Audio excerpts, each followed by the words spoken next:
I was gardening on a bright afternoon. In the backyard, my kid was occupied with her toys. I was enjoying myself while tending to the young flowers when I heard the gate open. It was my mother-in-law, telling the cabbie to load up with her stuff. There was even a large package with shopping bags. I let out a long sigh. It seems like she went shopping once more. She beckoned me when the driver departed, saying, "Tessa, come here, girl." I went straight to her. Make oneself feel valuable. Once inside, place these bags and move that large crate to the ceiling. And kindly refrain from touching any of these. You are jealous, I know, but just show some manners and never try to take anything. I never would steal, I answered. She laughed. That is something a liar and a desperate girl would say. She gave me a rolling look. What's holding you back? Get up and go. Like I was her maid, she gave me instructions. However, I'm already accustomed to this level of care. She always makes me do things for her while my spouse isn't there, emphasizing how envious I am of her. My life hasn't been the same since she moved in with us. I did as she asked and brought her shopping bags inside. I carried the large container to the roof. As I descended, I observed her examining her just acquired jewelry while on the phone with someone. My son is quite brave and giving, of course. He permits me to purchase using his credit card. Indeed, garments, footwear, and eyewear. Even so, I purchased a new tanning bed. Yes, our maid did assist me with the items. She even made it to the 3rd story with the box. Fortunately, she is not worthless. You know, after a long day of shopping, I have to unwind. What she said infuriated me so much. What did she say when she referred to me as her maid? Did my spouse lend her his card? That isn't feasible. My spouse is extremely frugal with money and avoids unnecessary purchases. Where did she get all of his money, I wonder? Mom, how much does all your shopping cost? I made a really courteous inquiry.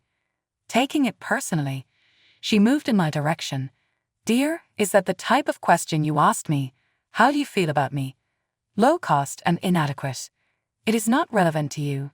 It's possible that you're simply envious of me since I'm so wealthy and can afford everything I want, while you're from a low-income background. Without my son, you would still be living in the slums, therefore you have him to thank. She gave another rolling of her eyes and returned to caring to her jewels. Her remarks hurt me deeply. She can so easily make fun of my family, especially myself. She is often upset with me, but I have nothing against her. I didn't reply and carried on preparing dinner. I've been mistreated by her for a year, but I'm hesitant to tell my husband about it for fear that it would destroy their marriage. During supper later that evening, my spouse confided in me about his trip to Singapore. It'll take place in a far-off village. Although it is only for 2 months, there would be no signal, and it would be difficult to get in touch with me. I gave him a grin and took his arm. Remain calm, my dear. I promise that I will take good care of you, so you shouldn't worry. Son, are you sure you'll be away that long? My mother-in-law cut me off, drawing my husband's eye to herself. Instead of hearing concern in her tone, I sensed excitement, as if she were about to take action. Yes, Mom, I apologize if it needs to take that long. This trip is really necessary for my advancement. Fiona smiled when she heard those remarks. Well, don't worry, I know what you mean. You must, of course, put in a lot of effort and provide a living for the family. Yes, we will be quite wealthy. Am I correct, sweetie, in saying that I would look after everyone and assist Tessa in this house? She grinned. Her deceit was glaringly obvious. I didn't even try to reply to her. I simply concentrated on my meal and assisted my daughter with hers. She seems to have made a good impression on my husband since she was pleasant during the entire supper. Surprisingly, she offered to clear the table when I was about to. Don't concern yourself, my sweetheart. Tonight I'll clean up the dishes. She gave me a grin and gave my spouse a brief sidelong glance. My mother-in-law hurriedly set down the dishes as Luca and our daughter headed to our bedroom as I was simply looking at her. "It's brave of you to think that I'll wash the dishes here." "Dumb girl, get them out of my sight." "Why? Why are you acting in this manner?" "What? Remember where you were supposed to be. You're only a spouse. His mother is me. Here, you are the servant and I am the master. I'll hurl all these dishes at you if you don't clean this up right away." "You're being so mean to me." "Whoa, am I being cruel to you? Are you going to weep now? I see. How do you intend to proceed? Admit that I'm being cruel to my son? Like he's going to eject me from this place." Her tone was snarky and sarcastic. I said nothing because I could take no more of her. She continued to chuckle as though she had come out on top in the debate. Her feet lolled after she dropped a dish on them. She did something that startled me. When one of the maids arrived to save me, my mother-in-law began to sob and scream in agony. This cannot be true. She intentionally did it. She shoved me away as I attempted to assist her. My spouse hurried up to her. "Mom, what happened?" Fiona gestured toward me. I was done this by her. She became irrationally upset with me. "This is untrue. I took no action." "Tessa, don't tell lies. You were upset with me for having interrupted you before. Why are you treating me like this?" She sobbed in the middle of her remark. "I'm your mother." Her deceitful actions irritated me beyond control. My spouse let out a sigh. "Let's resolve this first thing tomorrow. Let's take care of you first, Mom." With assistance, Luca brought her up to her room. My spouse is someone I trust, and I know he'll believe me. I persisted, even though one of our maids stated she would do it. I've had enough of my mother-in-law's bad attitude and can no longer put up with it.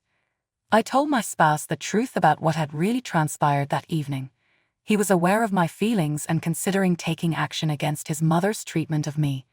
The day of my spouse's departure arrived. We said goodbye with an embrace. He gave our daughter and me a kiss. "It's goodbye, Ali. Please be a nice girl. Dad will shortly return home." "Dad, you are loved. Observe self-care." I gave my hubby another embrace and planted a kiss on his lips.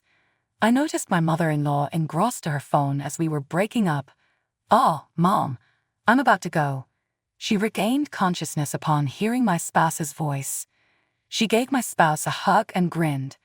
I didn't notice her strange behavior, even though it seemed like she was being careful and guilty. My hubby went for Singapore 5 days ago. My mother-in-law treated me brutally as always. I accidentally soaked her slippers, so she instructed me to clean her toilet and even shoved me down the bathroom floor. She loses her temper at the little things. As I was teaching my kid the alphabet, I heard my mother-in-law scream loudly from her bedroom. As I descended the steps, I noticed her whimpering on the ground. "What is wrong?" She got up and gestured at me with her finger when she heard me speak. "It's you." Her words baffled me much. "It's you who stole all my jewelry." My mother-in-law shoved me on the bed and yanked my hair in a frenzied manner. I never done anything, so why is she accusing me of it? This is ridiculous. You have no right to take my accessories. You're a brazen, ungrateful person for daring to take my belongings. You're a sly, jealous girl. Leave now. My daughter noticed the disturbance. Her cries for my name were audible to me. Fiona grabbed hold of my hair and pulled me through her bedroom, corner to corner. "Please, you're hurting me. You deserve that. Granny, please let go of Mommy." I heard my daughter begging for forgiveness. "Ember, just let things be. Your mother ought to burn in hell, since she is a robber." She pulled me toward the front entrance from the bedroom. Ember's cries and requests for her grandma to stop were audible to me. Fiona hurled the closest object she could find at me and shoved me out of the home. My forehead blew from the blow she gave me to the head with a book. Ember passed out at the sight of the blood. My mother-in-law shut me out of the main entrance as soon as I went at her. I caught her sly smile just in time. What is wrong with her? I will never let someone like you near my granddaughter. Knowing that Ember was afraid of blood and that she had just passed out, I began to get really anxious. Even my mother-in-law couldn't be trusted to be with her alone. My heart was racing as I knocked on the door again and again. "Open the door, please. Allow me to visit Ember. I promise not to have stolen anything. Why are you treating me like this? I long for my daughter to return." I banged on the door numerous times, saying these phrases each time. I was quite concerned for my daughter. My forehead was bleeding, and I was unable to get in touch with my spouse. I was not going to accept that any of this was real. When they still hadn't responded, I gave up. My suspicions grew. My baby was on my mind constantly, and I couldn't stop weeping. I made the choice to remain at my friend's place. I had nothing at all. I required cash or a phone. Even my home clothes were on. I left everything, including my cherished daughter, at home. For 5 days, I attempted to go back to the house, but my mother-in-law forbade me from going into the village. I stole all of her jewels she had already rumored. My spouse and daughter still hadn't given me any updates after 2 days. While I was buying food and attempting to get my energy back, I noticed a familiar face. "Nora, is that you?" "Madam MacArthur." The moment she realized who I was, she gave me a hug. One of our maids was there. I questioned her about my kid, glancing at her. "How is Ember doing? Is she ours? Is she in pain?" Before speaking with me, Nora had a look around. She took a step forward him and attempted a whisper. "Ember is doing okay. Actually, I'm protecting her. I needed to find out, but I truly wanted to get in touch with you. But for now it is irrelevant. The truth is what counts most. You must be aware of her mystery. Your mother-in-law is really having problems." "What? How do you mean?"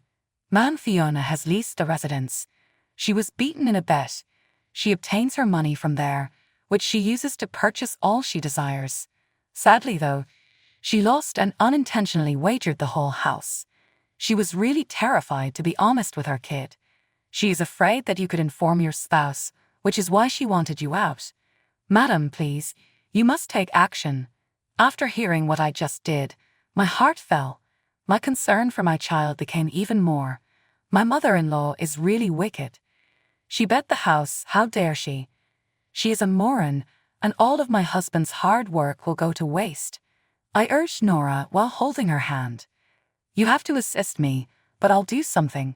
Are you someone I can trust?" She gave a nod. "All right. Tomorrow, I would want to see you here again. Please bring my money and phone. I'll speak with Luca and fill him in on everything." "Nora, are you with me?" "Yes, ma'am, I am." And with that, Nora left. All I had to do was wait for her to do the task. The next day, we reconnected in the shop. She gave me my wallet and phone. "Madam, don't worry. Ember is doing well.